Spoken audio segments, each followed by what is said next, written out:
இந்த கேட்டை நட்சத்திரத்தில் பிறந்தவர்களை பொறுத்தவரையிலும் நல்ல தோற்றப்பொழிவு இருக்கும், நிறைய பேசுவாங்க, கம்யூனிகேஷன் ஸ்கில் இவங்ககிட்ட நிறையவே இருக்கும், கோபம் இருக்கும், நல்ல குணமும் இருக்கும். ஒருத்தரோட சண்டை போடுறாங்க, ஒருத்தரோட பிரச்சனை இருக்கு அப்படின்னாக்க அவங்கள மறந்துடுவாங்க.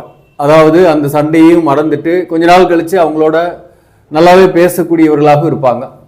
எல்லாரோடையும் அன்போடு பழகணும்னு நினைப்பாங்க. ஆனால் இவங்களுடைய முன்கோபம் கோபத்தால் சில நேரங்களில் சில பேரை எடுத்தெறிஞ்சு பேசக்கூடிய சூழ்நிலையும் ஏற்படும். அதனால் இவர்களுக்கு உறவுகளோட அக்கம் பக்கம் இருக்கவங்களோட சில பகைகளும் இவர்களை சுற்றியே இருந்துக்கிட்டே இருக்கும்.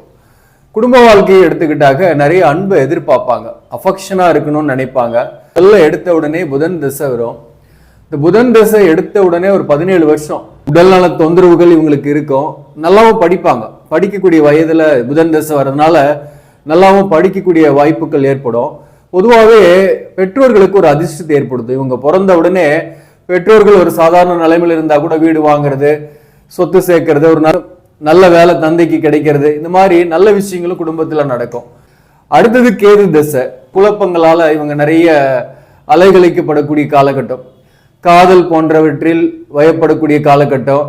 சில பேர்களா காதல் ஏற்பட்டு பிரிந்து அதுக்கப்புறம் வேற ஒருத்தரோட தான் கல்யாணம் ஆகுது.